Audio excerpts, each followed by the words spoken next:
बिस्मिल्लाहिर्रहमानिर्रहीम। हम first year mathematics की एक्सरसाइज 1.2 आज इंशाल्लाह स्टार्ट करेंगे। ये एक्सरसाइज स्टार्ट करने से पहले एक छोटा सा कॉन्सेप्ट आप समझ लें। यहाँ जो है वो एक नई नोटेशन यूज़ हुई है। ये देखिए बुक के पेज 11 पे भी ये बुक का पेज 11 अगर आप खोलें ना तो उसमें भी ये बात बताई गई है। देखिए अगर फ़र्ज़ कर लें आपके पास कोई कम्प्लेक्स नंबर है z x plus iota y, हर नंबर कम्प्लेक्स इसी तरह ही होता है।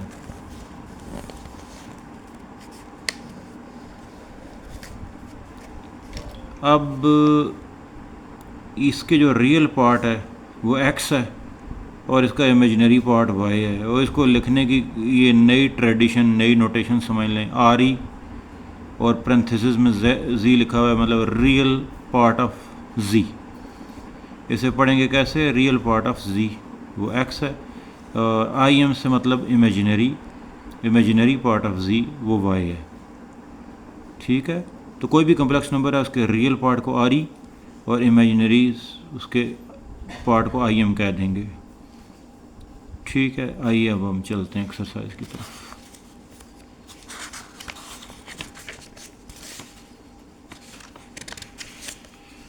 ये बुक का पेज 15,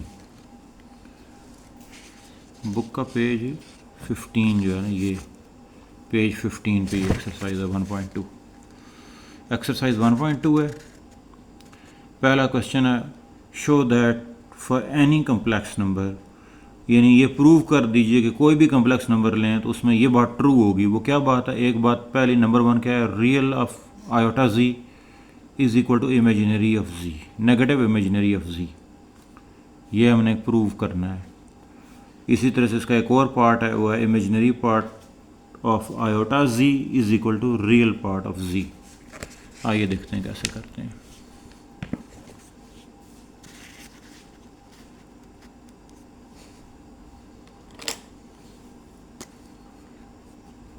ये है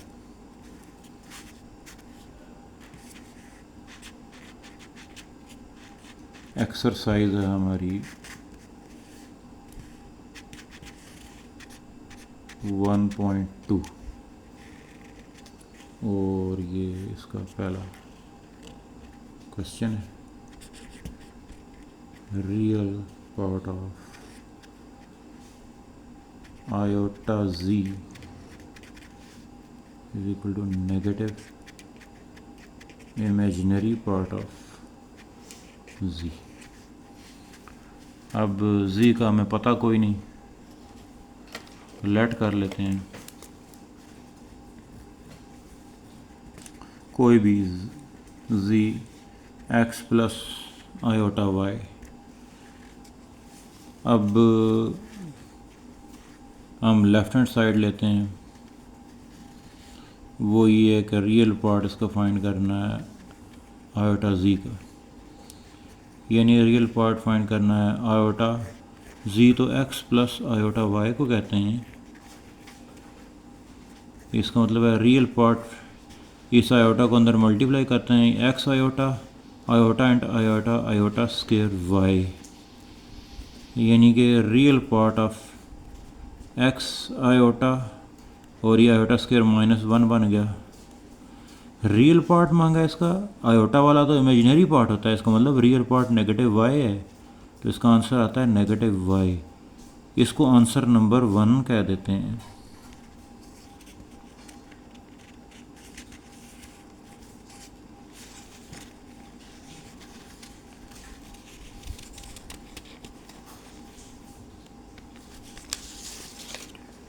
अब हम राइट हैंड साइड फाइंड करेंगे।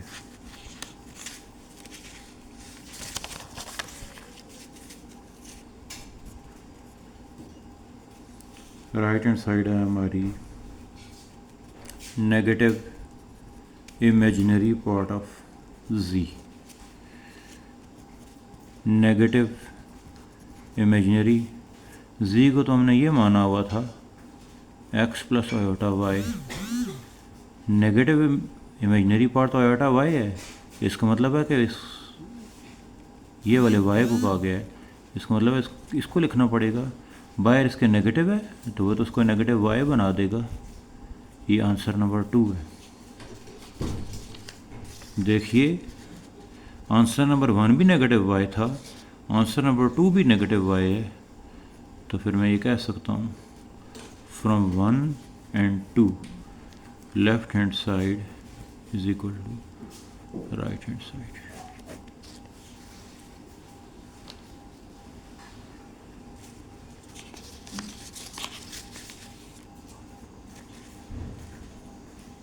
अब हम इसी पहले क्वेश्चन का, ये क्वेश्चन हमारा 1 ही है और इसका हम पार्ट 2 करने जा रहे हैं। पार्ट 2 में लिख लेता हूँ imaginary of iota z is equal to real of z। Interesting रहेगा, इसको हम दोनों साइडों को साथ लेके चलते हैं। इमेजिनरी ऑफ आयोटा z को लिख लेते हैं x plus iota y, real of z x plus iota y, imaginary part of, इसको मल्टीप्लाई करते हैं x iota iota square y, real part of x plus iota y। Imaginary part of x iota से ये बन गया, iota और iota मिलकर iota square y बना था। आयोटा स्क्वायर तो -1 होता है, उसने इसको -y बना दिया। Real part of x plus iota y, इसका इमेजिनरी पार्ट, मतलब ये आयोटा वाली टर्म जो है ये इमेजिनरी पार्ट होता है ना, तो इमेजिनरी का मतलब हुआ x, रियल ऑफ दिस, इसका रियल तो ये वाला है x। अरे दोनों साइडें x आ गई, मतलब प्रूव्ड।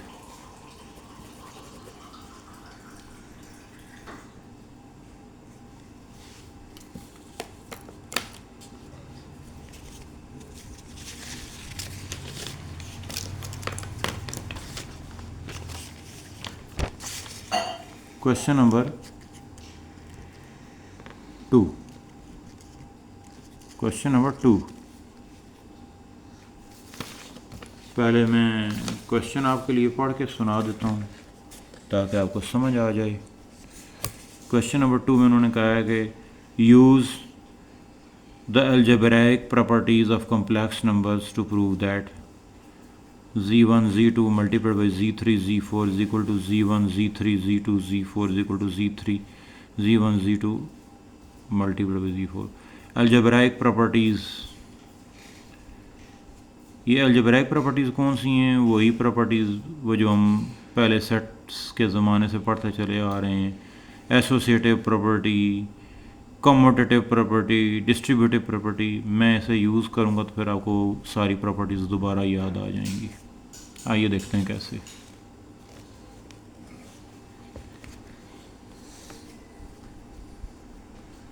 ऊपर पहले मैं क्वेश्चन लिख लेता हूँ।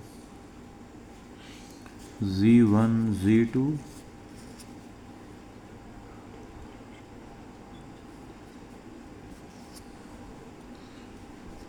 z3 z4 is equal to z1 z2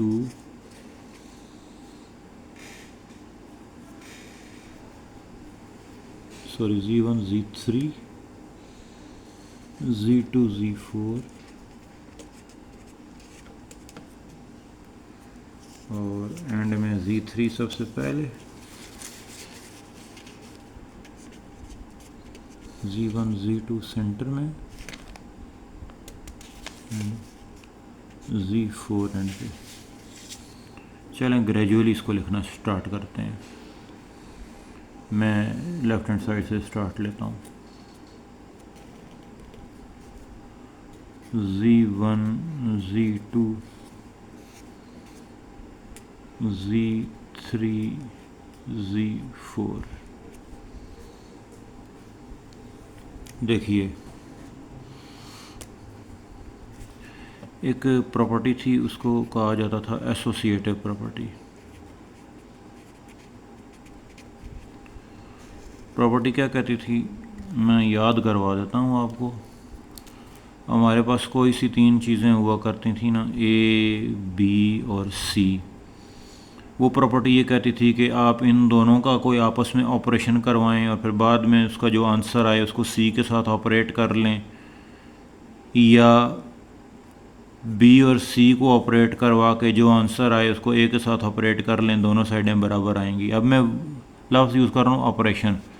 ये ऑपरेशन कुछ भी हो सकता है। देखो प्लस करना भी एक ऑपरेशन है। आप 3 नंबर ले लीजिए, जैसे 5,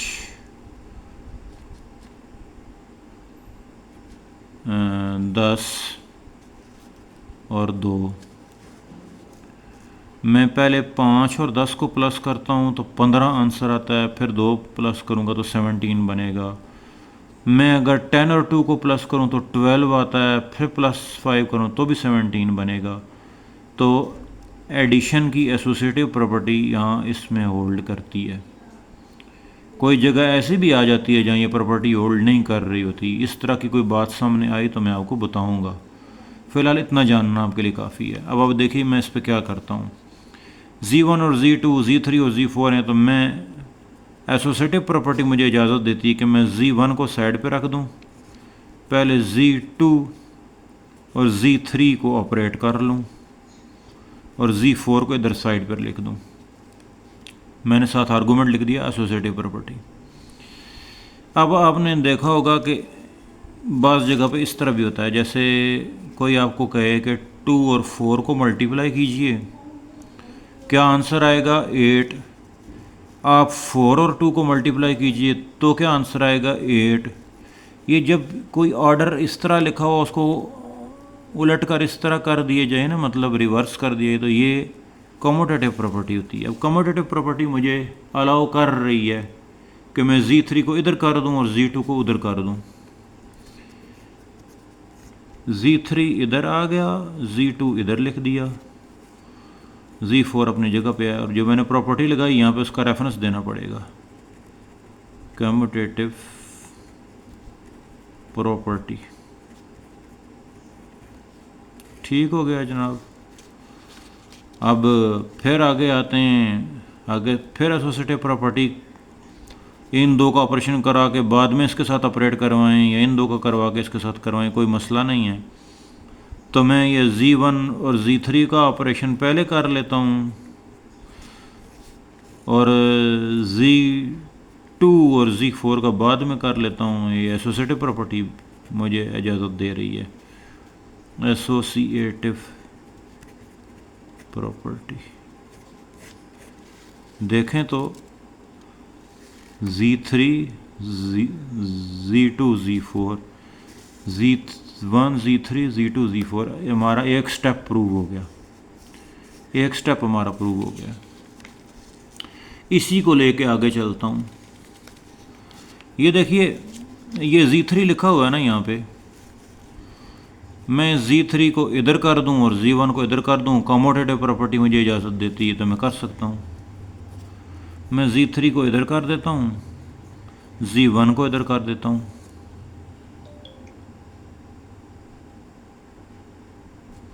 मुझे किस प्रॉपर्टी ने इजाज़त दी है? कम्यूटेटिव प्रॉपर्टी ने।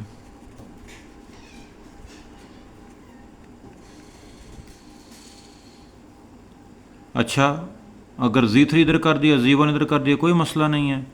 तो फिर अब अगेन एसोसिएटिव प्रॉपर्टी मुझे ये अलाउ करती है कि मैं इन दो का ऑपरेट करके फिर इनके साथ करूं या इनको इसको अलग कर दूं और बाद में इसके साथ ऑपरेट करूं। तो फिर मैं Z3 को अलग लिख लेता हूं, Z1 और Z2 को पहले ऑपरेट करवा लेते हैं, Z4 को बाद में करवा लेंगे। कौन सी प्रॉपर्टी ने मुझे अलाउ किया? एसोसिएटिव प्रॉपर्टी ने।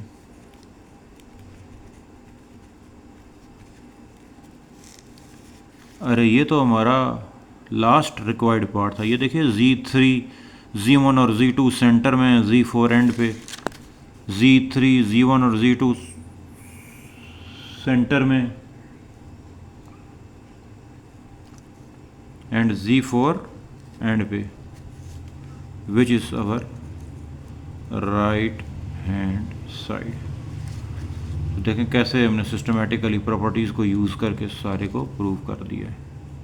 उम्मीद है ये आपको समझ आ गया होगा।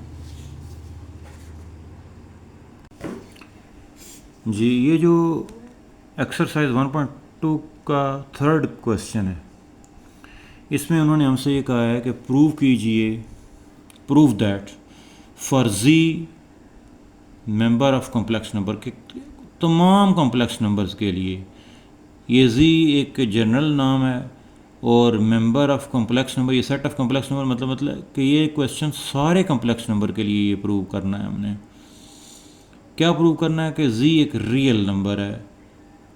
आई डबल एफ इफ़, ये वो आम इफ़ नहीं है, आई डबल एफ इफ़, इसका मतलब होता है if and only if. G is equal to G bar. अब मैं इस इफ़ का मतलब आपको बता दूं। देखिए, फ़र्ज़ कर लें दूर से एक बच्चा आ रहा है, नौजवान है, उसके हाथ में एक थैला उठाया हुआ है। तो आप कहते हैं कि अगर ये कोई मिस्त्री हुआ तो इसके थैले में से लाजमी तौर पर इसके औज़ार निकलेंगे। वो करीब आता है, हम उसका थैला चेक करते हैं तो बीच में उसके औज़ार होते हैं, तो हमारी बात प्रूव हो जाती है।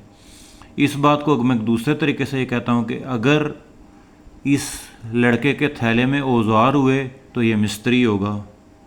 यानी हमने पहले मिस्त्री माना तो थैले में से औज़ार निकले, अब हमने औज़ार चेक किए तो हमने इसको मिस्त्री प्रूव कर लिया।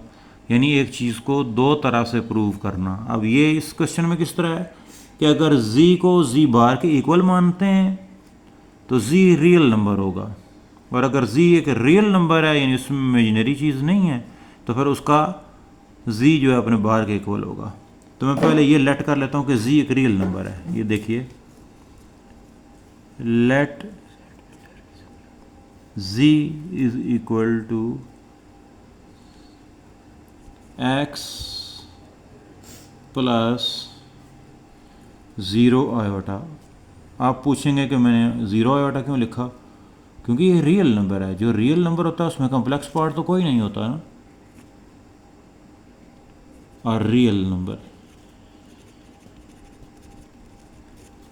अब मैं इसका कॉन्जुगेट लेता हूँ, इस पे इधर भी बार डाला, इस पे इधर भी बार डाला,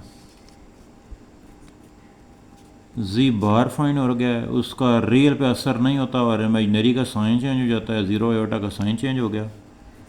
तो साइन चेंज होने से एक्स को क्या हुआ? कुछ भी तो नहीं, एक्स वैसे का वैसा ही है। अरे ये तो वापस वही जी बन गया,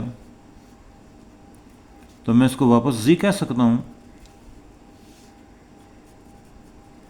जी। मैं इसको वापस मैंने क्या कर दिया? जी। तो हम चले थे जी को रियल ले करके फिर उसका कॉन्जुगेट फाइंड किया तो वापस जी बन गया। इसका मतलब है कि अगर हमने जी को रियल माना तो जी अपने कॉन्जुगेट के इक्वल हो गया। ये बात प्रूव हो गई। अब हम कन्वर्सली, ये कन्वर्सली लिखते हैं। कन्वर्सली का मतलब होता है कि रिवर्स, यानी कि अब हम डबल तरीके से इसको प्रूव करते हैं। तो कन्वर्सली का मतलब है कि जो एंड रिजल्ट है उसको पहले मान लेते हैं। कन्वर्सली, सपोज दैट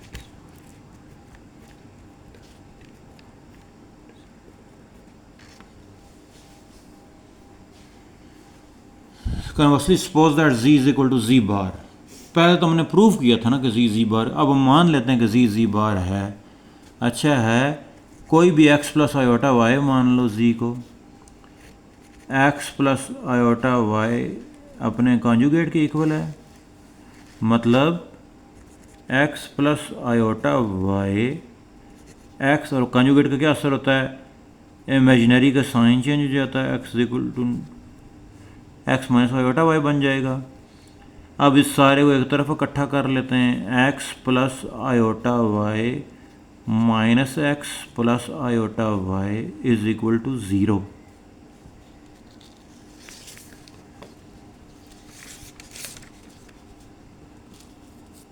देखिए,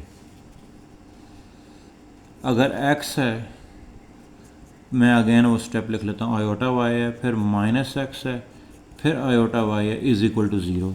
अब देखिए ये प्लस का x और माइनस का x कैंसिल हो गए, आयोटा y और आयोटा y मिलकर क्या बन गया, 2 iota y is equal to 0। अब देखिए ये जो 2 है ये 0 तो नहीं है ना, आयोटा को भी हम जानते हैं, उसको नेगेटिव 1/रूट हमने माना हुआ है, वो भी 0 नहीं है। तो ये फिर चीज़ें मल्टीप्लाई होकर 0 आंसर क्यों दे रही हैं? पक्की बात है कि y 0 होगा। दो नंबर मल्टीप्लाई होके तभी 0 बनाते हैं जब उनमें से कोई एक नंबर 0 हो। ना ये 0 है ना ये 0 है, इसका मतलब है y 0 है। तो फिर पक्की बात है कि हमारा नंबर इस तरह का होगा, x प्लस आयोटा y जो है ना, वो x प्लस आयोटा और y की वैल्यू 0 रखनी पड़ेगी। 0 रखा तो z तो सिर्फ x बच जाएगा, इसमें तो कोई इमेजिनरी पार्ट नहीं है। तो जिसमें कोई इमेजिनरी पार्ट ना हो वो तो रियल होता है, हेंस z इज रियल। आपने देखा कि हमने z को z बार के इक्वल माना तो z रियल बन गया, जब z को रियल माना था तो z z बार के इक्वल आया था। इसे कहते हैं इफ, के बाई कंडीशनल स्टेटमेंट होती है, मैथ की ज़ुबान में ये बाई कंडीशनल है। इफ़ का मतलब इफ़ एंड ओनली इफ़। मैं यहाँ किनारे पे आपको लिख भी देता हूँ, IFF, इफ़ का मतलब इफ़ एंड ओनली इफ़।